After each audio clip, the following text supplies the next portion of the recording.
Welcome back to another episode of Chango Libre. Where the chongos are free. As always, we have Doc, myself, Louie, and Wolf.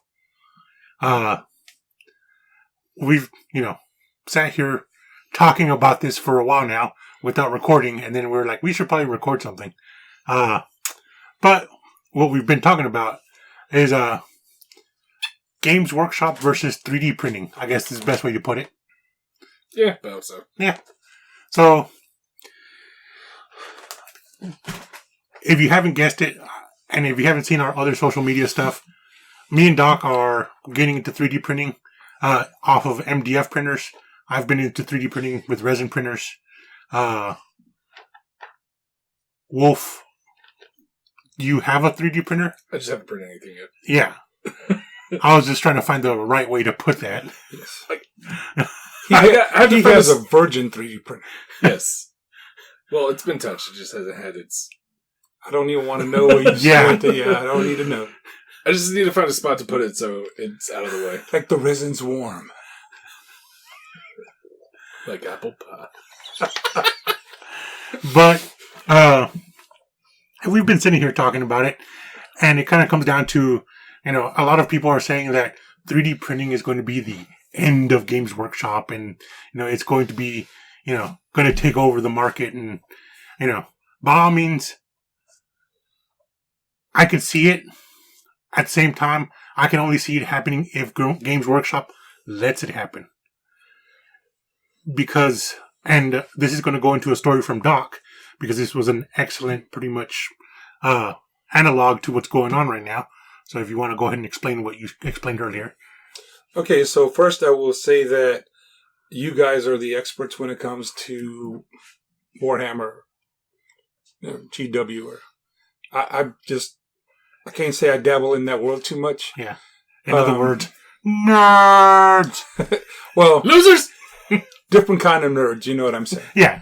But I mean, I've dabbled in it. I'm still trying to finish painting my first orc, and like Louis said, we got a 3D printer and we're starting in that. Overall, I mean, it's what I will say that I like about it is the whole customization part. Mm-hmm. Now, that's pretty much with anything, especially video games, stuff like that. It's customizable. I'll enjoy it. So I guess where I got put into the conversation was because of that. And I was telling Wolf and Doc and myself, right, we were having that conversation about how what I see is similar to what happened to the music industry, where that these could be baby steps, like where the music industry was not prepared for any of the streaming media and the digital platforms that came about. And especially now with NFTs, how artists, instead of relying on the music industry, on the music companies to sell their music, they no longer need that. They have streaming sources. They have YouTube, SoundCloud, TikTok, et cetera, where they can promote their music. Also with NFTs, I read an article recently that said that they could really just sell a percentage of their royalties or their publishing to their fans if they wanted to as an NFT, mm-hmm. to really be able to, I guess, gain capital, mm-hmm.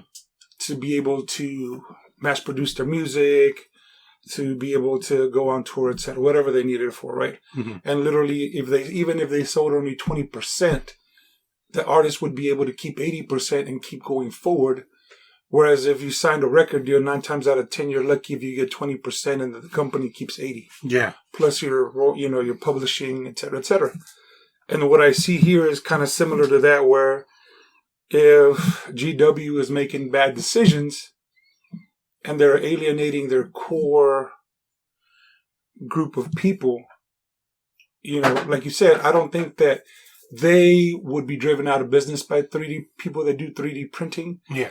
I think that it'd have to be a combination of things. I think that a large spike in popularity for 3D printers, for one.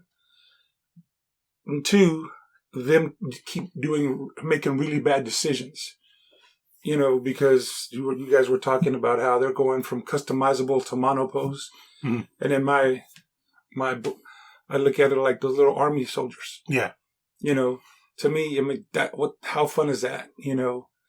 Like you could just buy a bag of that and just, you're set up, they're all the same pose. You really can't move them anywhere. They're just there, and it seems exactly like what this is to me, that it's like when I helped you do the orcs, that was fun because you could just mix and match and do what you wanted with it. Yeah. Whereas if they go to this, I mean, other than a cost-cutting move to save money on their part, mm-hmm. I think Wolf put it best. They don't less money they spend on molds. Yeah, like I will say, when they started, of course, everything was like pewter, lead, stuff like that. So it was like only one pose. Yeah, and then they kind of went into customizable. Yeah, the plastics, and it might seem like it's doing like kind of a turn back because people want more detail, and I think some of their competition has. Again, most of their competition is smaller games, so they're able to get away with a monopose system. But I think it's one of those things where people are kind of like looking at those models and looking at the detail on them versus the detail of like some of the old kits. And they're looking at it as like kind of a cost-saving thing. They don't have to keep up as many molds mm-hmm. if they go to a more monopose thing, but it allows them to get a little more detail into it. Yeah. And the thing is, like, I mean, I don't know. I haven't seen too many of their old stuff. I don't like their old stuff. I like the newer stuff. Granted, the Tyranid models are a bit old now. I still like the Tyranid models, but... Huh? They're 12 years old? I think it's, I think I looked it up and it was like, the last new Tyranid models came out in 6th edition. I don't know how long ago that was. Feels like that's about 12 years. But yeah, the models are 12 years old. The only update they've received is that they went from being pewter to being plastic. They've maintained the same poses. And from what I hear, from what I've seen, people are tired of it. And that's where I think the 3D printing aspect comes in quite a bit. As I've seen hand over fist 3D models for Tyranids. And like, by all means, they all have like their uniqueness to them, but they can all easily be like painted correctly, painted into your own army. You wouldn't be able to tell the difference between a GW, other than the fact that you're like, damn, those details are crisp. I've never seen that model before. I've never seen it built that way before. And you're just like, okay, like, so, I mean, at the moment, I think Tyranids are still, I'm not going to say,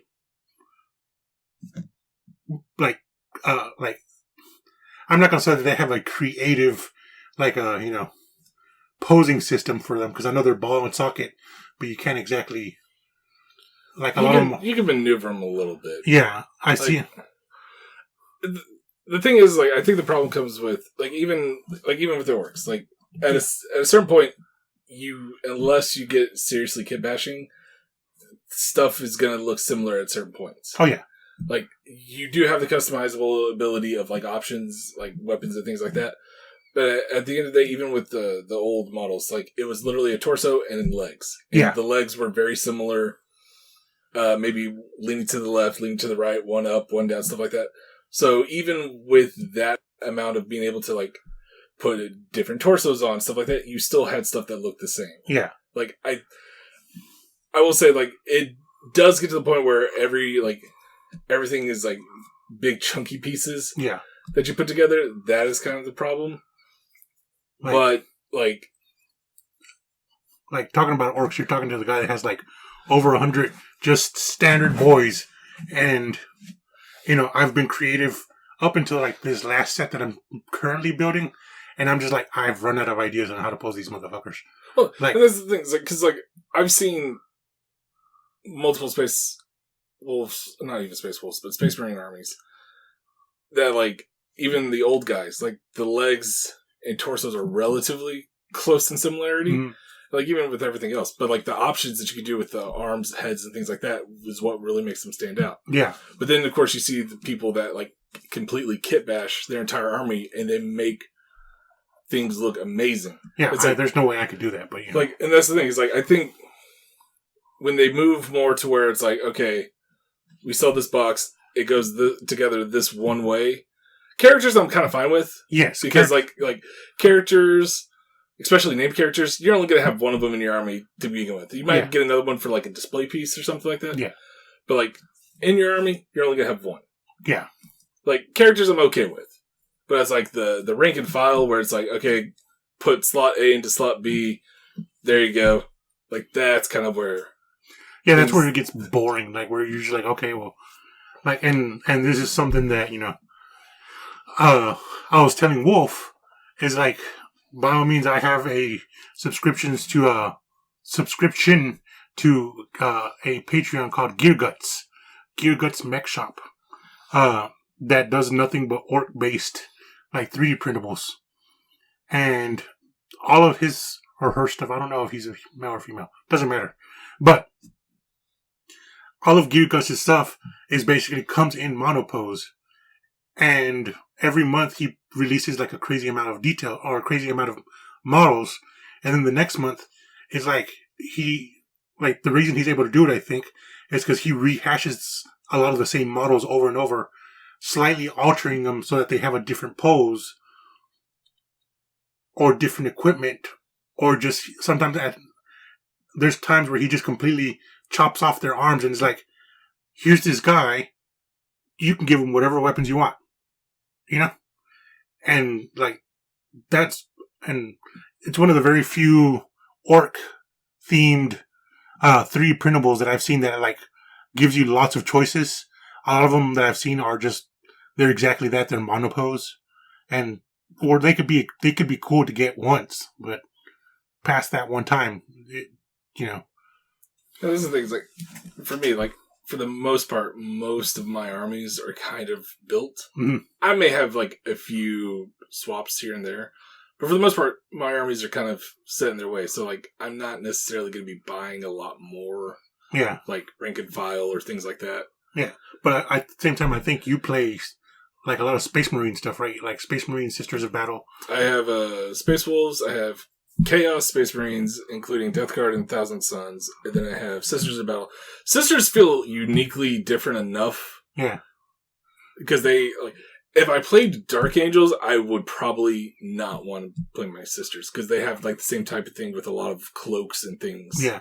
See, I think the biggest thing is, like, for you have these armies that are regimented, like, they are meant to look the same. Like, it is drilled into them. Yeah, it is, like, it's like, lore-wise, like, they are literal clones of each other. So, yeah, it makes sense that there are, quote-unquote, literal clones on the table as well. And by all means, orcs are similar in that way, in that they're funguses. So they're not exactly clones of each other, but they're derived of each other. Yeah. But they all have, like, a unique personality to them. So you kind of want to put that out on the table. And I don't know about Tyranids. I haven't read too much Tyranid lore. But I would assume there would be, diversity in their army. Yeah. Between the different species, there is. But, like, it's kind of like, if you're a Gene Stealer, they're all kind of roughly the same. Mm-hmm. They do absorb biomass, but it's not like the Kroot to an extent, from my understanding. Not like what? The Kroot on the Tau. So, like, there's...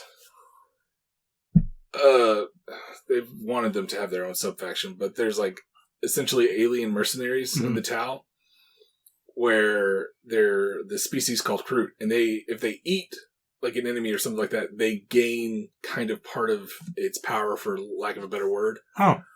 So they kind of, like, it's kind of like absorbing and becoming a bit like them. Gotcha. Whereas, like, from my understanding with Tyranids, I know they devour things. I don't think they necessarily absorb that aspect. As far as I know, like, from the Tyranid lore I've read and seen and heard, mostly from a lot of YouTube videos. But basically, as far as I know, they take the best aspects of the... Yeah, like, they have adaptations, but from my understanding, like, it's not, like, altering them significantly. It's like they build it into them or something like that. Yeah, because I know the Biovore is actually an orc that they captured. Yeah, like because like with the Kroot, if they eat too much, I don't know if you've ever seen it, but there's like a little Kroot guy on top of like this big gigantic gorilla looking thing. But if they eat too much of whatever that falls, they become that. Like the big gigantic gorilla thing. And the Kroot hounds, if they eat, I don't know if they eat a specific type of animal. Same thing. If they overeat or do something like that, they become the dogs. Oh, interesting. So it's like one of those things. Like depending on what they do, it changes them. Yeah. Like I know with Tyranid, it's kind of like you say they take that bioessence and they kind of convert it into something. Yeah. If it's useful, they convert it into something. Yeah. But it's one of those things where because like the whole conversation kind of started off with like because like 3D prints are essentially like mini statues. Mm-hmm. And then like kind of like how some of the newer stuff with GW is kind of coming into that mini statue-esque type thing. Yeah. And like, of course, there's videos that talk about like every time like a new model comes out and it's like, oh, it kind of only fits one way, or it may have like this is the pose, but it may have like slight options. Yeah. Like everybody's like, oh, it's monopose, and it's like, well, but it's one of those things because like I don't like the Croxagore models from GW, and I've looked up different Croxagore things off of like 3D printing, and there's literally 3 designs. One of the things I just kind of remembered, and like so, let me go ahead and put this down. Like I don't mind monopose, but the thing is, you just go ahead and do it. Just do it. Okay, it's fine. Okay. But the thing is like I don't see myself, if it's going to be monopose, I don't see myself getting more than one of that one pose ever. Like I said, I have over 100 and something orcs, and I tried to pose them differently to each other. And granted, I guarantee you I duplicated some of them, some of my favorite poses, but that was my choice. The thing is, like some of the orcs that I got from the newer box, like I could see how they can be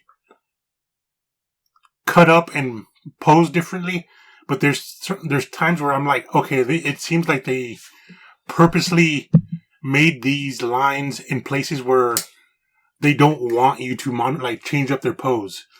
Like there's models where like their feet is attached to the base, and then their torso, or no, sorry, not their torso, but their legs are a different little piece, and then the back half of the legs is attached to the torso, and half the torso is attached to one of the arms. And it's like, why?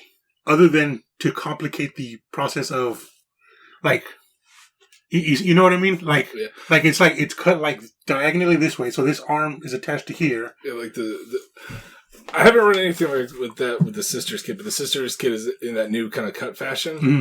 Also, my Plague Marines, but the same thing. Like, I've still, like, fucked up on reading the instructions, ironically, and, like, put the wrong piece on something, but it still fit and it worked. Yeah. And, like, I was still able to, like, adjust things. The only thing that, like, I will say that I wasn't able to, like, fuck up that bad was, like, the torso. Because, like you said, it's like, instead of it being a horizontal cut, it's like a vertical cut. Yeah. Where, like, the ass end is on one piece and the front end's on the other, and you glue them together. Like, it was just like... And you guys are going to hear a chair moving for a second, so I'm going to stand up. So, like, to best explain it, like, one of the orcs that I have in the new model is posed like this, right? Mm-hmm. Like, from this shoulder, like there's a nub where his head goes. From this shoulder right here. Head nub. Yeah. From this shoulder, he's cut like this. So, like, this part of his torso is right here, right? Attached to this arm. The back portion of this torso is attached to this leg, and this leg is cut so that's by itself, and then his feet are on the actual model. And it's just like, these are really weird cuts. Like, why? Part of me wonders, like, was this, like, did they send these off to be, like, cut the same day that they did the Cruel Boys, and they're just like, fuck it!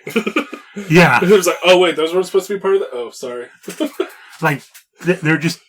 Like, I'm not going to say they're complicated, because I would say they're actually easier to put together. I will say, I think that is the one...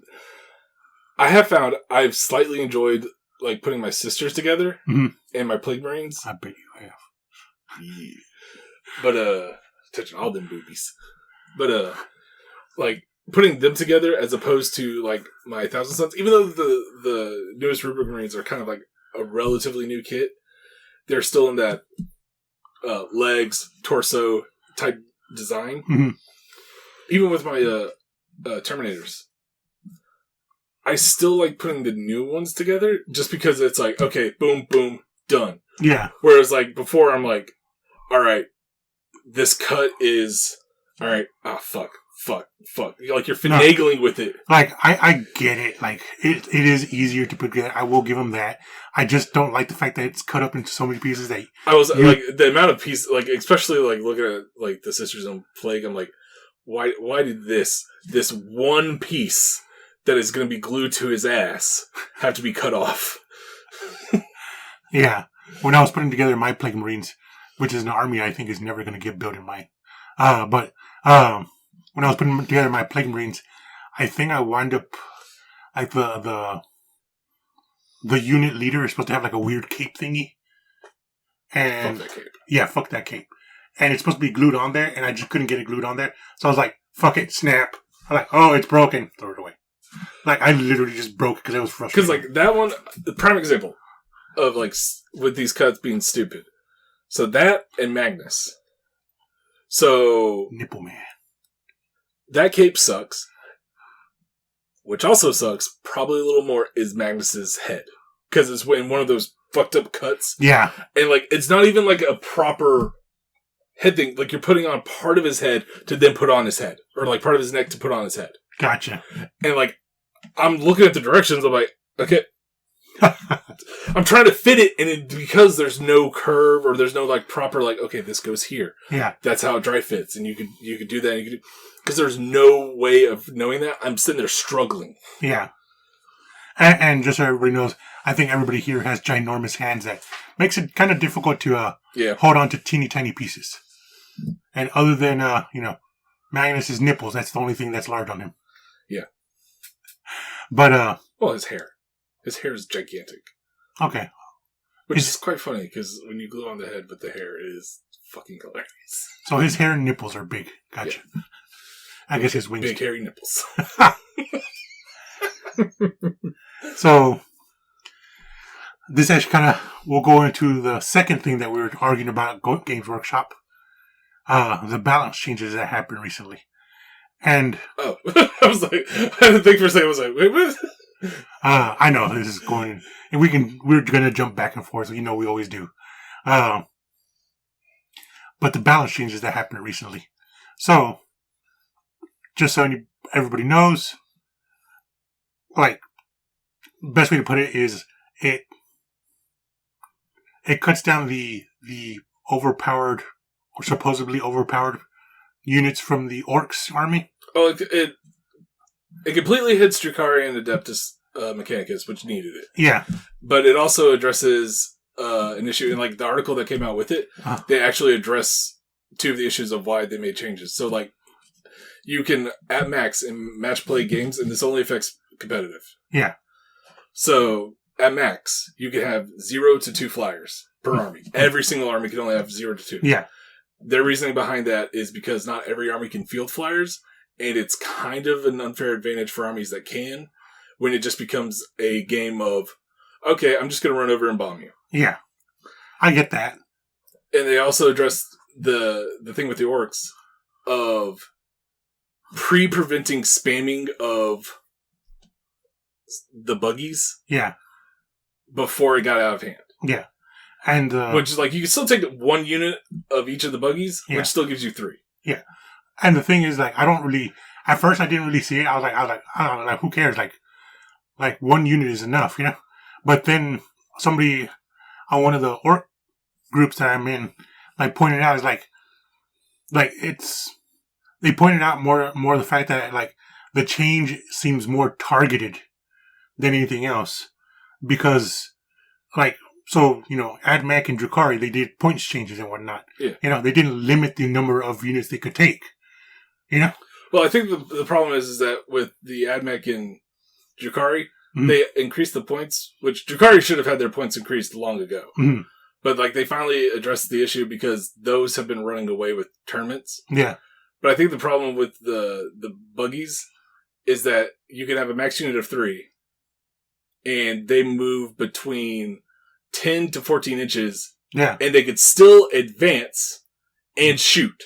Yes. So I think the problem is that if you have, like, let's say 12. Yeah. Or you can only have up to 9 in tournaments in competitive play.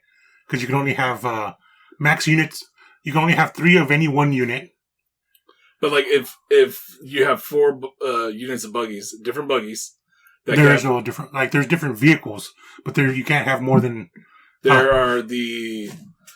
You have the Snaz wagons, the Blastas, the Squig buggies, and Dragsters. They can have 3 per unit, and you could have 3 units. Yeah, so that's 4 different buggies that could be 12. The squid buggies are the ones that were being abused. But still, like that's 4 units of buggies that you could have 12 of that can move between 10 to 14 inches on their own. Yeah, and they could all advance and shoot. Mm-hmm. And I think part of the problem is also that even though he wasn't specifically designing it to table on turn 1, the fact that it could easily table armies on turn 1 was a problem. Yeah, the thing is, like even with the abuse. So hold on a second. So instead of like the thing that this guy pointed out was the fact that instead of like actually balancing him, they limited it just rather than like being like, hey, let's actually increase the point value or anything on the weapons or changing their stats out. They're just like, okay, instead of doing that, they're just like, you can only have 1 unit of each. Whereas every other army out there can have 3 units of each if they wanted to. So it's like, it seemed like, so every army out there can have 3 units of each vehicle if they want, you know? Except for the orcs, which can only have 1 unit of each vehicle. But each army doesn't have vehicle units that allow them to have 3 outside of bikes. So like for example, Space Marines and Chaos Space Marines, their vehicles are 1 unit, period. Yeah. So even fast attack, they don't have vehicle fast attacks outside of bikes. Okay. So even though those may be able to have more, they're not in the same league as the buggies. Yeah, and granted, they're not going to be, but like, so what do the Space Marines bikers hit on? Like, they hit on 3s, but here's the thing. These guys, their main weapons, can hit on 4s, and you could still not suffer the penalty to advancing and shooting with the speed walk. So they would still hit on 4s, but they also have more benefits. So, no, they hit on 5s. They get a +1. If you read the rules, the speed walk. Not even the speed walk. They each have built-in rules that allow them to get a +1 when they shoot. Let me see. But anyways, while I look this up real quick. Because look at the Snag Wagon. Grot Gunner. Each time a model unit makes an attack with a Grot Blaster or a Big Shooter, add 1. Same thing for the Boom Blaster. The Squig Buggy. When you use its, I think it's its Squig. Which one is it? Yeah, Squig Launcher. Same thing. And then the Dragster is the, which one is it? Oh, the Dragster, each time a model from this unit makes an attack with a custom shock rifle, treat it as having a ballistic skill of 3+. Yeah. But, so a lot of people were abusing it with the freebooters. Whenever they destroy a unit, it gives the entire army another +1 to hit, bringing it down even lower, along with the speed wog. But if they were hitting on 3s, then they're cheating. Yeah. Because you can only have a +1, period. Yeah, but like... but then that would also just affect their overall, like their other weapons. Because like the +1 only affects their big guns, like their main ones, which are going to be the ones that you use to take out stuff to kill it. Yeah. To get that +1. So then after the fact, then they just hit on 4 pluses regardless. Yeah, but why not just remove the Grot Gunner? Because then it makes it less orky. So, like, that's the thing is, like, that's not a balance. It's just limiting. Like, you get what I'm saying, right? Well, like prime example. So, back in 8th, commanders were a problem for Tau. Because you could abuse them the same way. Yeah. Okay. So now, the balance fix is, you can only have one commander per detachment. Okay. So there's no point in taking a second detachment in Tau because you can only have one commander. Now, per army or per detachment? Per detachment. But if you take the time to sit there and take the other detachment, now you're not as synergistic as you normally would be. Gotcha. So so now it's essentially one per army. Okay. Not exactly one per army, but it benefits you Yeah, because until the new book comes out, Tau needs their command points. Yeah. So there's no point in taking that second detachment that you're going to lose command points on. Yeah. Gotcha. So if they made it one per detachment, I think it would still be the same problem. Because now you have 6 buggies. Or let's say 6 squids, or same thing. Like if you have 4 of the 3 and 4 of the 3, you still have 12. Yeah. I think it's still a problem. Even if they raise the points, I don't think it's going to address the issue. Because then you could still just load the board up with the squigs. I mean, these guys are already pretty expensive. Actually, no, they're not. Jesus. Yeah, because what would you deem? Like, would 250 points be deemable for one? Yeah, to be honest. Like, I actually expected them to be around the 200 point cost. You know, like seeing that they're 90 points each. I see that a unit of 3 would still be what 270. Because the thing is that Snagwagon's 90, Blesses is 80, 90, and 85. See, I would increase the points by significant. Like, that would, like, by all means, but you can still take as many fucking, of these buggies as you want, but that's literally filling out your entire, because these, especially the way they are built out right now, I would at least double their point cost. At least. Because, by all means, yeah. But I would not limit them, See, I think limiting them is better than doubling their points cost. Because, essentially, you would spend 180 points for one. Yeah. Or you would spend, what? I'm not even going to do the math. Yeah. But, you spend significantly for the full unit of 3. And, these only have 9 wounds, and they could be taken out. So, essentially, you're back in the same dilemma that 7th was in, where you spent hundreds of points on a model, and it was taken off turn 1. Yeah, but that's a risk you take with anything, though. Not given how the game works now. Whereas, the idea is that less stuff just obliterates stuff turn 1. Limiting, they're still going to be strong. Yeah. But limiting them to the way where they can't sit there and just table as quickly as they did. Because then it gets into the whole thing of, okay, even if you raise the points, you could still load out your list to where a lot of armies can't even deal with it. A lot of armies can't deal with it. And you're still just going to run roughshod over them, and it's still going to be the same problem. Even with the points increase. Because most of these games are 2,000 point games. There's no way you could, logically at 180 points each, that is a large chunk. By all means you can. But if you run the list that is nothing but the speed detachment, you'd be able to fit maybe less than half of the stuff that was on that list now.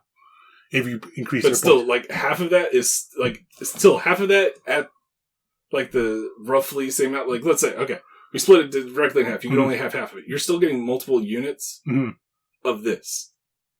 That's still stronger than most armies can handle. So what's the difference between these guys and the AdMech that, have the same kind of vehicle heavy, Because most of their vehicles don't move that fast. They don't? No, most of their vehicles stand still.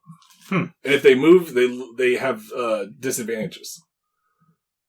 I think it's the crawler. I could be wrong. But I want to say one of their things hits on a 4. And if it moves, it hits on 5s. Interesting. I could be wrong. I'm already looking it up. Okay. You said the crawler? Let me know if you see it. Doomcrawler. I think that might be it. I could be wrong. So, if you look at their fast attack, which is the Iron Strider, because that's what the orcs, buggies fall under. They fall under fast attack. Iron Strider still hits on 3+. Weapon skill 3+. Let's see, equipped with twin Cognis autocannons, which hit up to 6 times.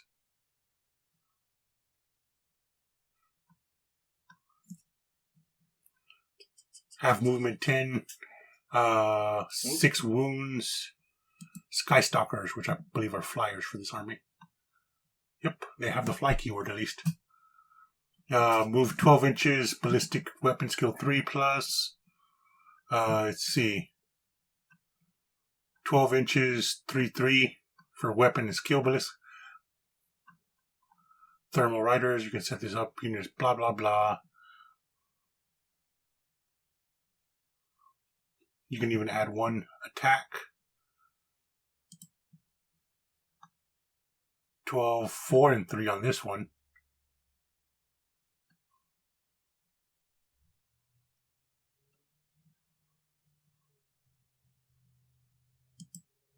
Sulfur Hounds, 12 inches, 4 and 3.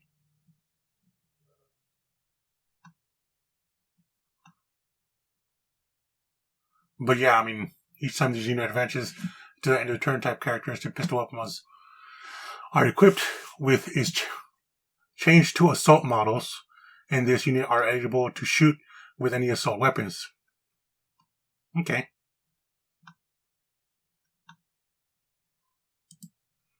Like, yeah, I mean, most of these guys can move like an inch or two less than the standard buggy. Because I think the standard buggy moves at a 14, right? No, it moves at a 10. So most of these guys can move an inch or two more, actually. With the slowest ones being about as fast. Yeah. Back to the squid buggy's weapons? Yeah. So, let's see. It is automatically equipped with Heavy squig launcher, sawn-off shotgun, squig launcher, squig mine, saw blades, and stick bombs. So, out of those fast attack, the only one, none of them had blast weapons. Yeah. The Doomcrawler had a blast weapon, so it doesn't need to see its target to hit it. If we're going to go based off of statistics, then yeah, they shouldn't have been touched. But kind of like we were talking about with the big thing when we looked at the Titan. Yeah. The Titan's shield made it be way too strong without those rules. I would argue that the ability to sit there and add 1 to your hit roll right off the bat. Oh yeah, for sure. Is too strong. And the fact that with the Speedwog, you get that, or no, with the Freebooters, you get that +1 after you kill something. Mm-hmm. The fact that you can target a very squishy thing, and with it being blast, you, like, if you target, like, a big squad, you get max number of shots. So, you get 12 shots. Yeah. So, if you target a squad of 10, you're getting 12 shots on them. You're likely going to kill them. Mm-hmm. I can agree with that. Like, I think that makes it too strong to even sit there and entertain the idea of, like, having more. And even then, if you look at it again, you know, these, look at the price for these guys. For the ad mech, you're paying 17 points compared to the, and even then, I'm still saying that you should increase the price for them. You know?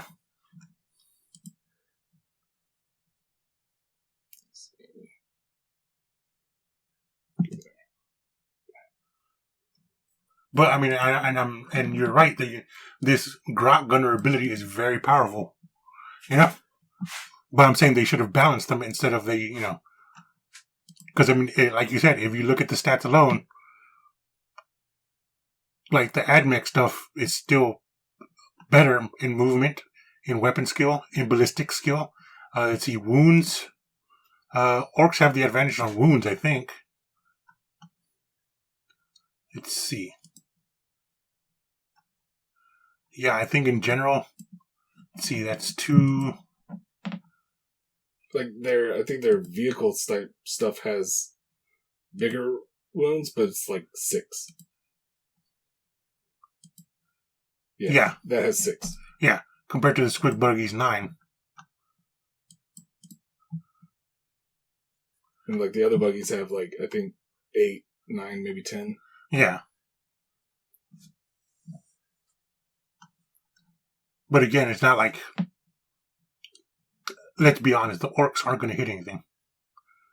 Their strongest attack is actually literally doing a careen or ramming speed into your enemy. Is how you're going to get most of your attacks out.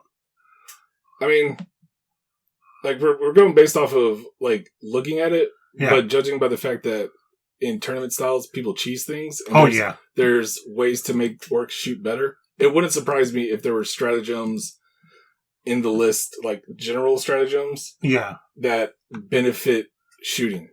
Yeah, there is like the biggest thing I can think of is that you have this more DACA stratagem, you know,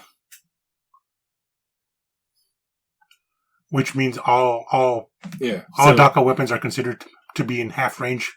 So, but these guys don't have DACA weapons. The other buggies do. Do they? Yeah, at least one of them. I can't remember if it's the Boom DACA Snazwagon. Yep. The one that has the word DACA in it. But yeah, I mean, so that's like 50. Like the thing is, like, it's not like Games Workshop came out and said we need to stomp out orcs. It was the rule teams took like a look at tournaments. Yeah, and they finally addressed Drukhari and Admech, which have been running roughshod over everybody. Yeah, and then they addressed the issue like of an army that came out that we wrote abilities for, probably didn't properly test them, which of course, and just tabled people. Yeah, turn one. Yeah, which I would argue is again, this only affects competitive. Oh, yeah. Like, if you and your friends want to sit there and, like, play it like this way, fine. But I think they made the right call. Mm-hmm. And saying they're like, look, having more than 3 is a little too strong. Yeah. On all the buggies. And they now limited, I think, the jets to 1. Which I think does balance it a little more. I don't think they limited the jets in the last balance thing. Wasn't it like a scrap jet or something? It's the scrap jet, but it's a vehicle. It's an actual ground vehicle. Oh, okay. Yeah, it's just made out of a jet. Let me see. You might be able to tell me. Okay, let's see. Snagwagon, Blasta, scrap jet. Okay. Yeah. Well, I feel dumb. Nah, but I mean, I was like, let me go ahead and. It's this one right here. So. Oh, see, I didn't even look at this one. Where's it at? I know you can actually get a picture of this thing. So. Oh, good. Oh, indigestion. You all right? Yeah. Here it is. So if you actually click the little picture, it's this guy right here. Oh, okay. Now I've seen it. Yeah. Which is one of the cooler looking ones. It's literally like crashed airplane. Throw some half tracks on that motherfucker, and let's call it a day. Get that thing back into battle. But yeah, I mean, by all means, I can understand. They quote unquote balanced it, but it still seems more like a limited, like, you know, like basically like they balanced by limiting rather than by balancing itself, you know? Well, I think that comes into the thing of, would we rather them balance things correctly without us bitching about it, or would we rather them address issues? Well, because the thing is that they've balanced things before, like even after the fact, like let's say day 1 a book drops, or like a couple of days go by and they're like, oh wait, hold on, we need to fix this. Yeah, I've seen them, and people have bitched and complained about it. But people will always bitch. See, like that's the thing. Even with this, they're bitching because they balanced it, but it wasn't in the way. Not speaking directly, but it's like not in the way I wanted it. Like, and that's the thing. It's like. Because it's one of those things of like, damned if they do, damned if they don't. If they if they let it continue, we would hear nothing about like. I agree with you. They are, but it's like it's one of those things of like, if they went through and like, okay, we'll flip flop tweak this. You'll have people complain. It's like, oh well, this ruins like the feel of the orcs or whatever. And then it's like same thing here. Like people are talking about like that. I'm like, here's the thing. this only affects the competitive scene. Yeah. And again, this affects, I believe that even in the article, it affects official GW. Yeah. So, like, let's say Nova Open doesn't want to adhere to this. They don't have to follow that. Yeah. So it's like you may go to a tournament that doesn't follow this rule. Oh, yeah. So it's like... So, right quick, I'm going to clarify. We are, at least I am not a tournament goer. Like, this rule doesn't actually affect me at all. Like, I don't have squid buggies. I have 2 trucks at the moment, and I just recently bought a jet. So this rule doesn't actually affect me. Damn it. I'm arguing just for argument's sake. Yeah. You want to be difficult. Yeah, a little bit. Like, I kind of go here and there. Just depends. But, I definitely don't. Yeah, I'm not going to read the whole article. Yeah, don't worry about it. But like, I believe that it's the same thing with the resin, like 3D printed stuff, where it's only in effect at official GW tournaments, where it's like, again, I will say, the people that have made the most complaints about it, again, we even talked about it briefly, like whenever it came out. Yeah. That it was all the people that went out and bought a shitload of these buggies to do exactly this in cheats. Yeah. Not saying everybody did that.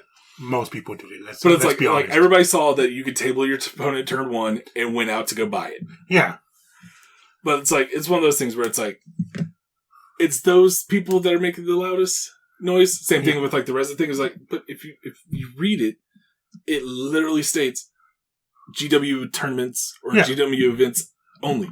Oh, yeah. But I mean, I'm arguing, like I said, for argument's sake. Yeah, I know, but like I'm kind of clarifying for the listeners. Because it's like one of those things where it's like, you could hold your own tournament. And again, you can do this shit in like pickup games with friends. Like, there's nothing that says that this is how you must play the game. Yeah. And like, this is one of the balances that they're going to do quarterly. Who knows? Next quarter, they may say, okay, hold on.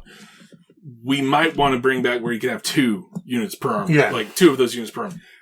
It's a thing. They even addressed it like they're going to start doing this stuff every quarter to kind of take a look at the game, see where it is, and be like, hold on, we need to adjust things. Yeah.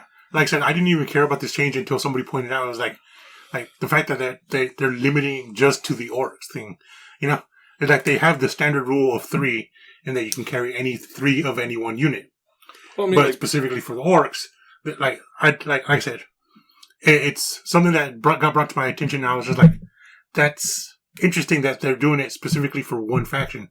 If they were doing it for every faction, I will say that my Adeptus Sororitatis book, and I think maybe my Thousand Sons, I'd have to double check. But I know for a fact I can only have one Canoness, and I want to say it's per my army. Yeah. I could be wrong. It could be the same thing where it's per detachment. Is it because she's a unique, or is it because she's so powerful that... It's because they say there could only be one.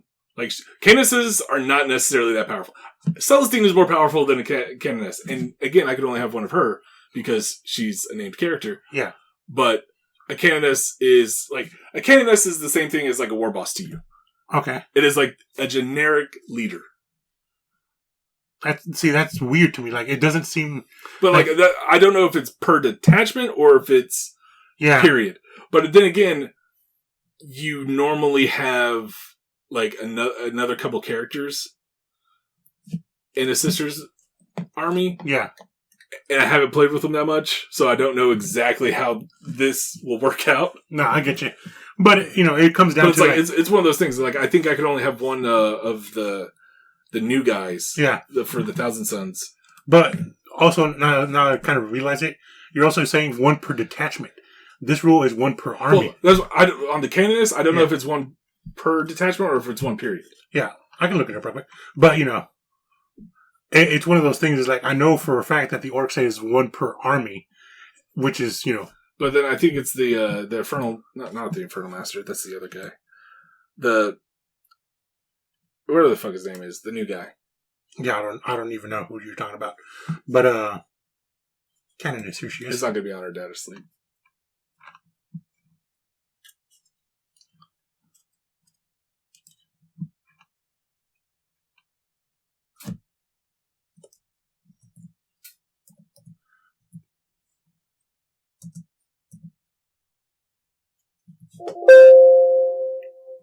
Anyways, let's ignore the fact that, there was a loud window sound there.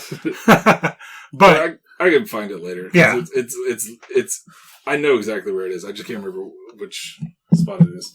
But, like, it's one of those things where it's like, at a certain point, like, it kind of goes back to the argument earlier. Like, I think they even, like, thought, if it is one per detachment, it might be a thing of, like, even with those, it would still be too strong with it being per detachment. Even with the loss of command points, it would probably still be too strong to have. Yeah.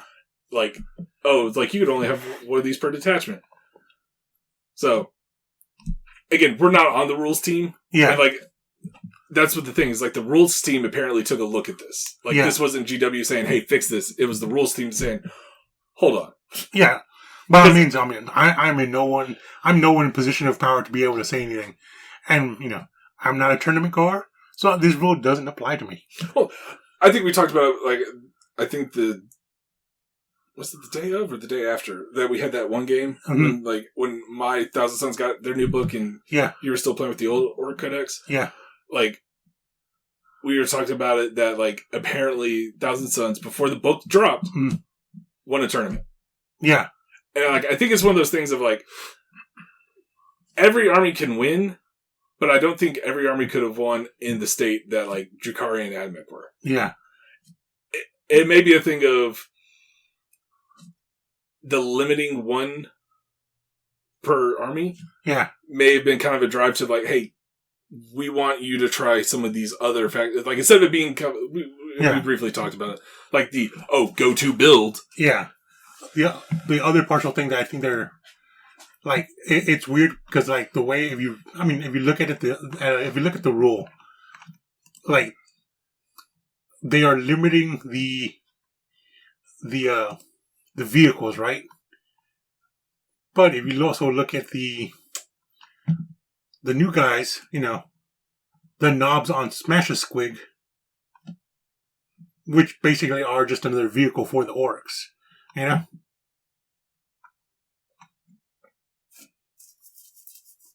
They haven't put a limit on them, So it just seems kind of weird. Like, there's the knob on Smash-A-Squig, and there is I forgot what they're fucking called. They're like the Beast Riders or whatever. Yeah. But Squig Hog Boys, there it is.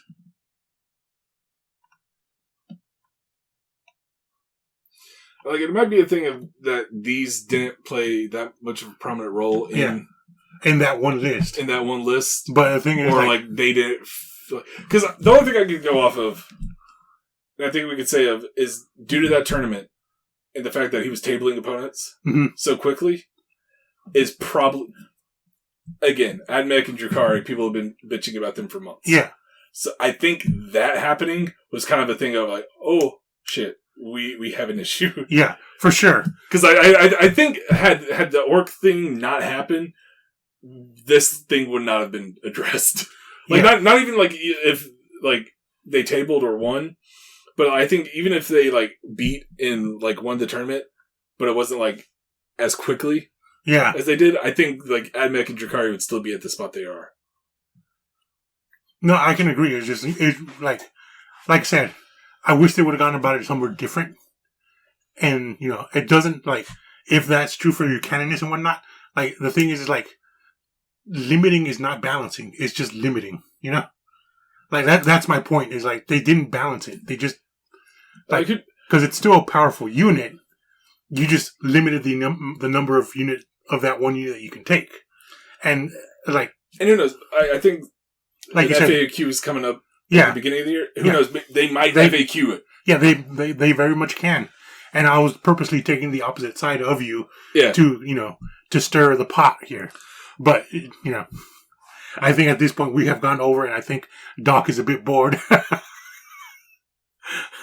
Nerds. Pretty much. So, we'll go ahead and cut this conversation here. Maybe we can do some more recordings later.